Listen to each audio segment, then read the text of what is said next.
Hey everybody. Uh Oh, welcome. I love the intro. Did you?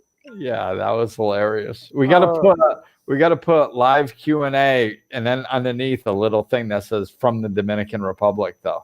yes. But Yeah. did you I just noticed because I did that really quick. I just noticed that you you totally go like this with the camera because that's your video. It's not stock footage. Right. I You know moved. what? Yeah. Let's play it again. All right, let's not do that. Yeah. So I also Right. want to Yeah, change use the the other color scheme video. though. Yeah, I Yeah. will. I'll use the panoramic one. I made that in 3 minutes before we started. So if you have your questions for Glenn, then you should put them in the comments and we will Glenn will answer them. I will not answer them. I'm not a life coach. um I Not just play one. professionally. I just play one on the internet. Yes. Yes, so Like there's a lot of those. yeah. So we've been we haven't been in contact that much with like communication that much in the last couple of weeks. um how is the we got a chance to speak yesterday for a little bit, or 2 days ago. How is life in the Dominican Republic, dude? It's pretty darn good. I got to be honest. Yeah. It doesn't suck. Well, Yeah, no, it's a completely different vibe, you know. I mean, it kind of sounds weird, but I was kind of trying to explain it today, and I was like, I try to live mindfully and with meditation daily, and so I think my pace is slower than a lot of people's because of that, because I try to make it. right. But it's like the United States is going at 100 miles an hour, and I'm going at 70. Yeah. So it's like I'm like, yeah, man, this is not bad. I'm more peaceful than most. And then I get here, and the Dominican Republic is doing 50, and I'm doing 70, and it's like, oh, I thought I was like chill. I'm really not that chill. And so it took me a few days just to lower my energy, my speed. Like the first couple of days, I was literally doing things in slow motion. I was like, I'd like go to get a drink of water, and I was like, it was just so calm. Like I just had to get used to it. Yeah. It was wild. So that's you're going to be there for a while. And I mentioned this to you briefly on our call. What is the difference now that you're working, right? So the first week you were there, first 10 days you were there, whatever it was, you had your birthday there, which is awesome. Happy birthday. Thank you. And you're welcome. And then so you had your like vacation where you're there and you're chilling and you're walking the beach and you're doing that. And now you're working, you're back to your full-time schedule. But your surroundings have changed. So how has that been this week? Doing the Dominican still, but also having your normal life to some degree. It's been good. I mean, to be honest with you, I think like what I was talking about before about slowing down, I slowed down even more, and so I'm living more presently and more calmly and more with more awareness. So I think if anything, um I I think I enjoy my work even more. Yeah. Like I was sitting there going, "Oh, I have a day filled with clients tomorrow." And I was like, "Oh, good." Like it's because I enjoy what I do. So it's like, "Oh, yeah, that'll be fun." I was like really looking forward to it, whereas back in the States it wasn't. I mean, I never dreaded working. I enjoy my job, but like there was like a little extra added excitement because I was more present and aware of the excitement. It's always there, but I'm just kind of moving too quickly to realize it.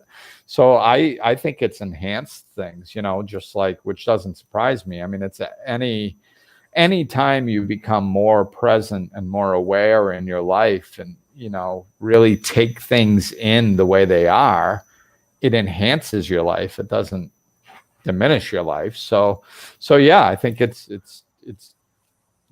been an upswing in the relaxation and also with the work. Yeah, absolutely. That's awesome. And you know what? It's going to be nice to sort of check in every week live and see how you're doing and see if you're ever coming back. And my money is on no. Um, so, uh, so anyway, our first question tonight is about adulthood. So, our first question is that somebody wants to know, you get to a point where you want to actually feel like an adult, but I haven't been there yet. A lot of my focus right now is going on savings, purchasing a home, having a real job, stuff like that. How do I stay motivated while being serious and not tying myself down too much? How do you stay serious without being How do you stay motivated? motivated without being too serious? I think it's structure. It's that's a tough question to navigate, because it's like the answer is always spiritual. That there's always a core answer that works in every situation all the time. And so, of course, I'm always looking for that. So as you're reading it, I'm like, it's just surface, surface, surface, surface, surface. And like, there's no substance there to latch onto. So it's like, so I'm looking at like, how do I make money, be an adult? An adult is just a mindset. Buying a house is, it's not complicated. You just put money in the bank till you have enough and you buy a house. Like, like I'm looking for the substance there. Yeah. So the only piece I can find is, how do you stay motivated? And it's like, okay, well then motivation, motivation is that the more you're doing what you like, the motivation just comes because you enjoy doing what you do. That's why it's so important. Like, if you think you're going to just stay motivated doing something you hate, well, it's going to be very difficult. You're going to have to stick yourself with a cattle prod on a regular basis, because it's all self-induced. It's not like you're going against life, so it's not going to be easy. So how do you keep your self-motivated when you're living a direction that doesn't bring you joy? It's hard. So I would recommend not doing it. Stopping, putting some energy to figure out what you do want to do, and then ride the wave of the enthusiasm that comes with it, and life gets much easier. That's what I would recommend. you know. So yeah, the motivation just comes. But and I do consider myself a spiritual realist, so that's why I mentioned structure. It's like, if you have things that you want to accomplish, there's nothing wrong with that. So bring some structure in. Look at your paycheck. You say, hey, this is what I make. If I stay on this path, I can put, budget your money, say how much you can put aside, stick to it.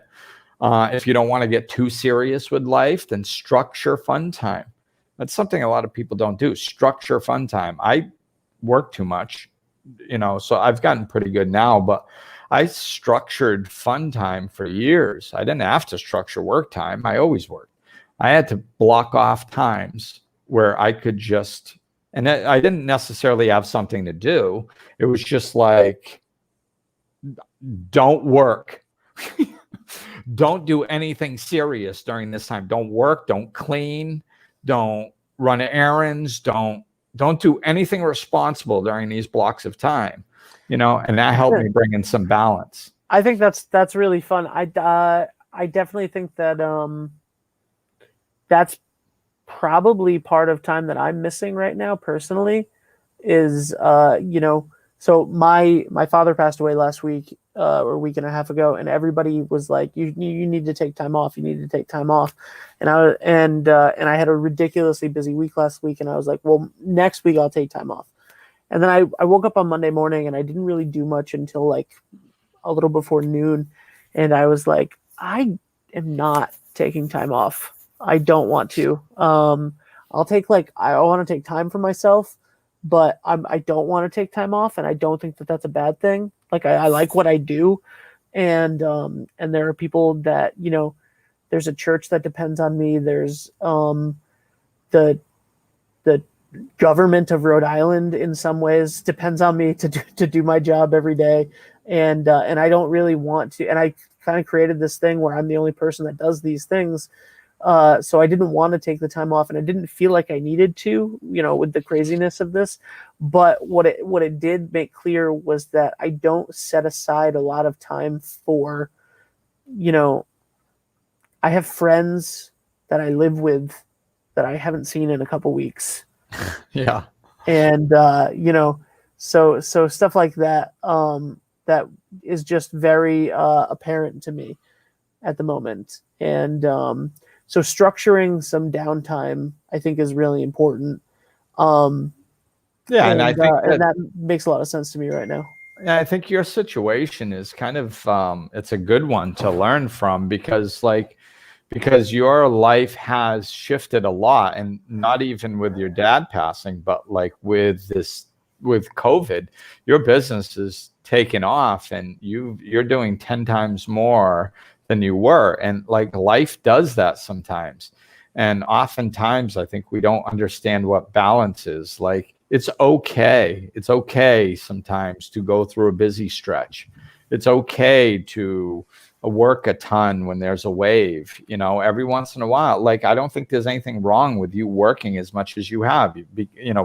You do enjoy it, and this is a unique situation. It's a unique opportunity to expand your business and do all kinds of wonderful, amazing things, and you're taking advantage of that, and that there's nothing wrong with that. And for your personal life to kind of take a back seat a little bit to some degree for a while, it's fine. But you just don't want to stay like that forever. That's where people get in trouble, is when they go through one of these waves and then they never get back to the balanced point. So now, you've been through this stuff, and it's okay, now it's time to start bringing in some balance, start bringing in some downtime. You just had a tremendous loss. So, make sure you take some time to go in and allow yourself to feel the feelings and process some of that a little bit at a time, but there's not one way for people to grieve, and there's not one way for people to live. It's just, we have to find that. But, it's not complicated when we go, all work and no play makes Jack a dull boy, So, yeah. I mean, we have to get that balance back at some point. And we do have to give ourselves time to grieve and to feel. And, we can't run away from that stuff. But, yeah. But there's nothing wrong with, riding that wave of opportunity when it comes and putting a little effort into one area of your life. We do it in family life too. Sometimes our family needs 100% of our time, and the work needs to be put on hold. It's okay to do those things. It's just trying to get back into balance after not too long of a period. Speaking of sort of the theme, I guess, at the beginning, and you guys can ask questions about anything you want, but so far the theme to this day has been adulthood. And so my next question is, you are I'm avoiding it. I'm running from adulthood. You're quite a bit older than me, a little bit. Wow. And really? A little bit, yeah, just a little bit. You were an adult, a couple of years older. You were an adult before I was born. That's a fact. So my question is, do you is there ever a point where you actually feel okay, now I'm an adult, and or is there or do you always just kind of feel like you're making it up as you go along? I think it's a little bit of both, I mean, at some point it's you're okay, I get it. I mean, been there, done that, bought the t-shirt, so, I mean, there is kind of a certain aspect of acceptance. I think it comes the 11th time somebody calls you sir at a store. The 11th time someone calls you sir. Yeah. Okay. That, and I then all of a haven't sudden, been to a store in months. Go yeah, ahead. and then also, so this pandemic is delaying it for everyone. It's wonderful. Uh, but yeah, there comes a time when you're just like, yeah, all right, I guess I'm an adult. But you never know what you're doing. I Yeah. mean, you never have it all figured out. I mean, you want to test that theory, just become a parent. I mean, you're in a way, you're kind of a parent. You've taken care of a small child, so it's like, do you ever know what you're doing with it? Take care of a child for an extended period of time. You don't even have to become a parent. Just that'll make it Um, real clear that we never know what we're doing. That's true. Yeah, when I'm taking care of the child, which is how I will refer to him from now on. When I'm taking care of the child, I'm like, uh, you know, You wing it. You do the best you can. I think I got this. You mess it up, and then you realize what you did, and then you try to do it a little better the next time. Right. So So I think it's a good, good mirror for life, because that's kind of how life is when we look at it. The problem is in life, we're so habitual, and society is so habitual, that we can put enough things in alignment.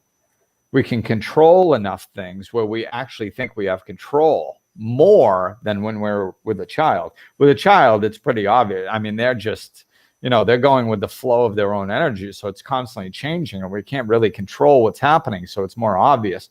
In life, we're like, oh, I'll just buy a dependable car. And then most times when I turn the key, it'll start. Good. That's one less thing I have to think about. Okay. And then if I put gas in it, when it's a half a tank full, I never get to the point where it's close to running out, and then I have to panic. Okay, good. And we set all these things in place in our lives where we think we actually can control our lives. And so it gives us the illusion that we can. And then we go, no, I think I got this life thing. I think I'm pretty good. And then what happens is, when too many people do that, a pandemic hits. And goes, no, you don't. No, you don't. That's all an illusion. You don't have control over anything. You guys really don't know what you're doing. And it's okay. It's okay to not know. And then we start learning, if we're open to it, we start learning how to function in a different way. So I think that's part of the adulting is, it's reflected in a very famous spiritual saying, the more you understand, the less you know. So but that we're not supposed to know everything. We're supposed, we're just supposed to go with it and do the best we can. we have a comment question here. I once told my mom that I felt like someone was going to realize I'm not an adult enough to have these nearly grown children, and when would I feel like a real adult that knows what they're doing? She leaned over and said, I don't know. I'll let you know when it happens to me. She was 69 at the time. Exactly. That's that's exactly what we're saying. Like, you never know. You never know. And I don't think you ever feel like your age. Like, I mean, I feel, I just turned 52. I mean, I don't know. I'm like in my 30s somewhere in my head. I don't. Yeah. What I thought, what I like, I don't know. It's just mental conceptions, I mean, I think of you as if you're in your 30s, because I think of myself as if I'm, 18. So. Right. That's kind of how it works. My grandmother was 96, and she was saying, she's like, I don't know, maybe I feel like early 60s or something, late 50s. It's just how we feel. We have a mental perception of what old is, and then all of a sudden we start aging, and we're like, well, I'm not that. I'm not what my perception was. Like, when I was a teenager, I didn't think I was going to live. I probably told you this before, but a lot of people probably don't know. I wrote a will when I was like in my late teens, and I taped it up underneath my coffee table that everybody carved their names in my apartment. And somebody was laying on the floor and saw it, and they pulled it down, and they were like, what the heck is this? Your will? They're like, this is your will, Glenn? You're 19. Like, why do you have a will? And I was like, well, do you think I'm going to make it to 95? I mean, 25? And he was like, oh, yeah. All right. And everybody in the room was like, oh, I get it. Yeah. Good point. And then he put it back, like, yeah, he read it and then he's like, yeah, we better save this, because the general consensus was I wasn't going to make it to 25. Okay. So, rough. So like when I hit 25, I'm like, this wasn't supposed to happen, but like then you hit 30 and you're like, oh my God, I'm not a kid anymore. I think I'm supposed to be doing something with my life. And I wasn't, that was actually the beginning of my real spiral before I had my awakening. Started when I was turning 30. It was really traumatic for me, because I could make excuses for being a loser in my 20s. But like when you're hitting 30, it's like pretty obvious. Like you can't kind of just go, whatever, I'm young, I'm in my 20s. It's like, you're kind of a loser, Glenn. Joni says, I wrote my bucket list when I was 14 before that was even a thing. Well, I mean, it depends on like how you perceive a bucket list. That's not necessarily a bad thing. If it's just a list of things that you want to do in life, that's a wonderful thing. You can write that at any age, For younger is probably better because like you don't have these blocks that you create as you get older.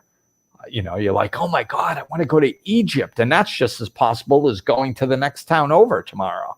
It is. Yeah. I was watching. So last night I watched a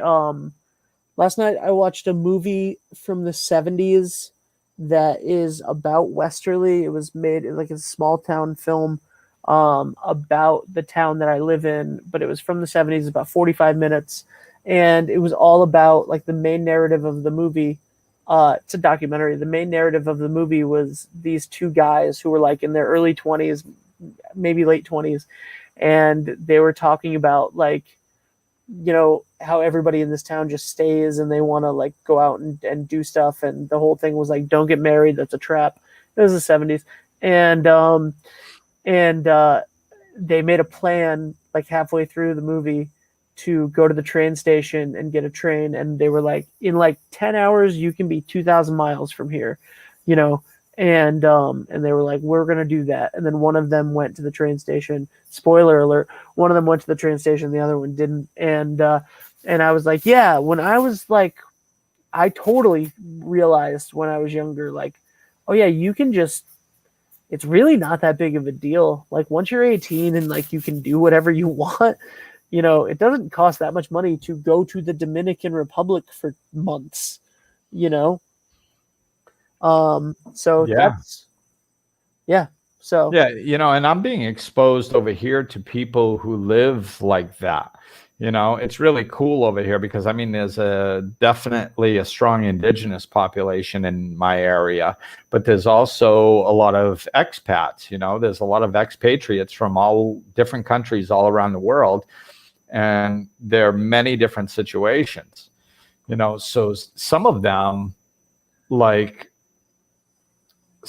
are younger and they live different lifestyles, that like I'm talking to these people that are, late 20s, early 30s, and they're talking to me about their lives. And they're like, yeah, I was in Europe for a while and then I was surfing over there and then I decided to, make some soap so I was selling some soap and that helped out. And then and I met a girl from there and then we came over here and then we were in Thailand for a while. And it's like, what, like you're doing what? You've been where? It's like, it's so cool to meet. I don't know. Like, I mean, when you meet somebody my age or older that's doing it or that has done it, there is an aspect of them being older. And it's like, oh, okay, you've lived an interesting life, good for you. But when you meet younger people doing it, you're like, they didn't live one, they're living one. Like they're doing this at young ages and they're having so many experiences and places and cultures expand your mind. And I just think it's such a wonderful thing. I know it's not for everyone, but boy, for the people that it is for, oh, what a wonderful experience that they're having. Yeah. On the other side of that, I produced a high school entrepreneurship challenge today, where where they were getting, like, top prize was like $5,000 in scholarship money, and the bottom prize was $1,000 in scholarship money. So everybody was great, and these kids were like, the winning kid was 14 and developed a new tech company that was phenomenal. And he was like, he had a bow tie on, and he was so well spoken, and and I was just like, man, that, first of all, that made me feel old, because I'm more than twice his age, and it's funny because one of the sponsors were a bunch of people from a group called Millennial Rhode Island, but all of us looked like dinosaurs to these kids, and I thought that was hilarious, and they were so professional. All 5 of the participants that did it today, they were so professional. They were so, like, they felt like adults to me more than I do, Yeah. which was really interesting. And so I think it's really cool to see all versions of what the experience is. You know what I mean? Yeah, and I think that's a good example of, I have yet to hear of a generation that doesn't worry about the generation that follows them. It's never happened. Since the beginning of time, everybody looks at kids and goes, these damn kids, that's what they do. So, but of course it's no different in this day and age. But I mean, I think that, a lot of times we look at kids and the problems and the learning curves that they have in their generation, and we go, oh my God, these kids, they don't do what we did and all that stuff. And it's like, but what you saw today was kids that were aligned with something they found interesting, something they had enthusiasm for, something that they were invested in, and that's not a generational thing. That is a human being thing. That's a spiritual being thing. When you are aligned with, with something that you have interest, with something that you are invested in, you care about it, and you're putting effort towards it, and you want to, you want to give your best to it. Like, that's, your best comes out. Of course your best isn't going to come out when you're sitting on your butt playing video games all day, but it's not a problem with the kids. It's a problem with aligning them with what brings them joy, and there's nothing wrong. I get very excited, and I work with kids, and I get very excited for what our future holds, because I love the way they think. I love the way they look at the world. I love their enthusiasm. And I think I can't wait to see what future they build. It's bound to be better than this. I mean, we really haven't done a bang up job. No. Especially to be criticizing others that haven't even had a chance yet. We're over here going, oh, we're much better. Look at the world you live in. Like, what do you mean we're much better? Like, yeah. Let's lighten up a little bit, and maybe we can give them a chance. And all of that being said, you also, like, the other day when we were talking, you were talking about your own son, how he's, like, really into being, like, an adult and, like, a man now, and every new responsibility that comes his way, he's like, no problem, got it, and how cool amazing. That is.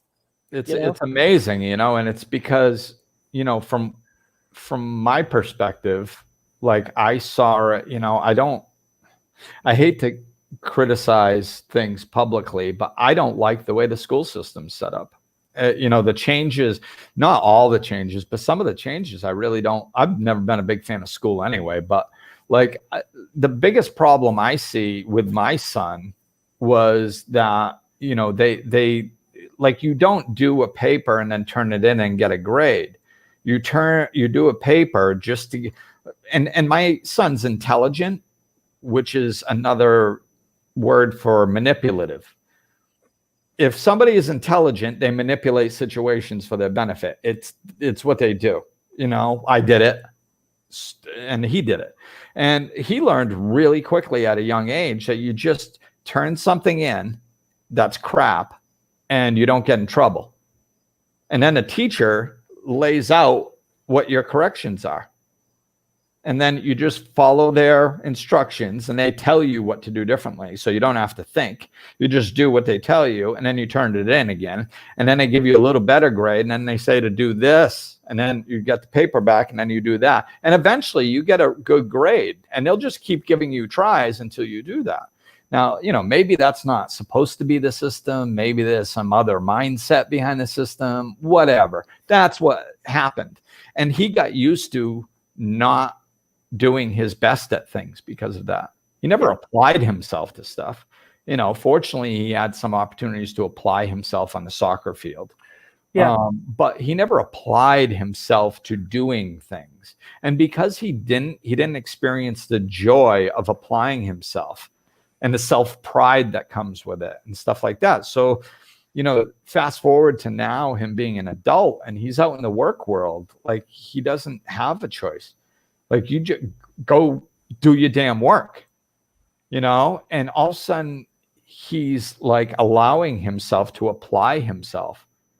It doesn't even matter what he's applying himself to. It doesn't even matter if he likes his job. He's just getting the feeling of putting effort forth and doing something well. And that exchange of energy feels so good. His self-pride is just shooting through the roof, and he's just capable of everything.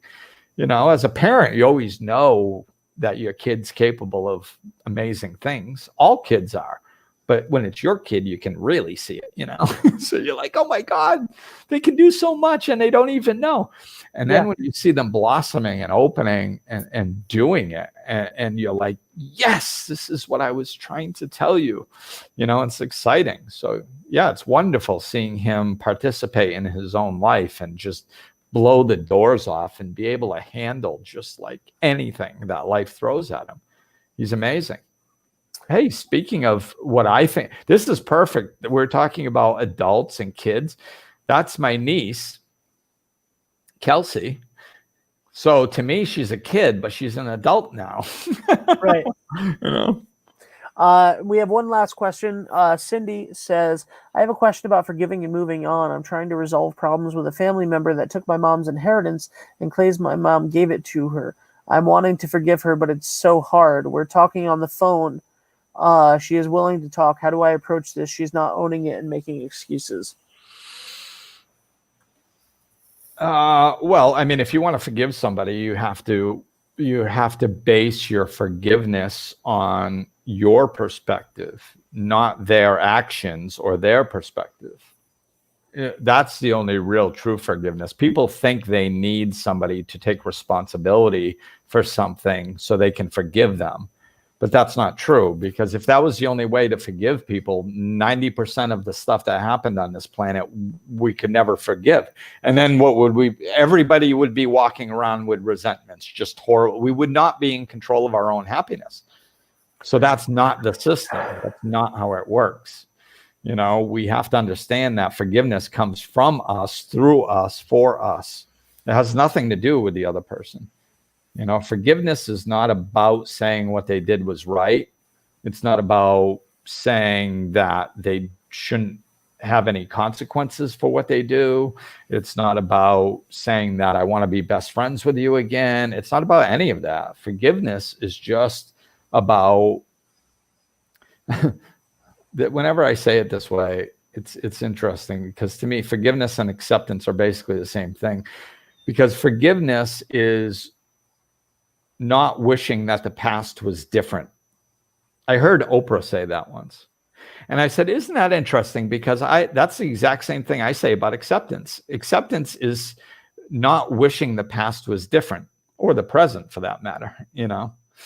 Forgiveness is the same thing. So it's letting go of the wish that something else had happened, and just accepting the reality that whatever did happen. Doesn't mean you have to like it, Doesn't mean you condone it. Doesn't mean you wish it to happen again. It just means that you accept the reality that it happened and you let go of the resistance, thinking that it shouldn't have happened. That's all. That's all it is. That's all forgiveness is, and then that frees you up. And then once you're free, whether they acknowledge it, whether it gives some of the money comes back, whether it doesn't, that's all external. So I think somebody just put within. So yeah, it's all within. Everything that we need to live a peaceful, happy life is contained within us. It's accessible within us. Anything external is not required. So for them to acknowledge it, or for some money to come back or whatever, that's external. We have no control over it. So therefore it's not required for our peace and our happiness or our forgiveness. Awesome. All right, man. Well, take that. I hope that helps. I do too. The sun, I have not been out here this late, and apparently 6:30 is when the sun becomes unbearable in the spot that I'm sitting in. So I apologize for that. So yeah, guys, if you are listening to this later on Insight Timer or watching it later, you can check us out every Thursday at 6 p.m. Even from the Dominican Republic. Glenn, even with Glenn being live from the Dominican. So anyway, there's a great song lyric. We think pain's owed apologies and then it will stop. But truth be told, it doesn't matter if they're sorry or not. Thank you, Joni. And Cindy says thank you as well, Glenn. And it looks very bright, Ben. Yeah, it is very bright. I'm just trying to, it's not bright for me. I'm just trying not to do it on the thing. Glenn, how can people get a hold of you if they want to contact you? I don't know. I mean, it's very difficult. I have a very complicated website. It's glennambrose.com. Maybe they can try there. Yeah, maybe they could.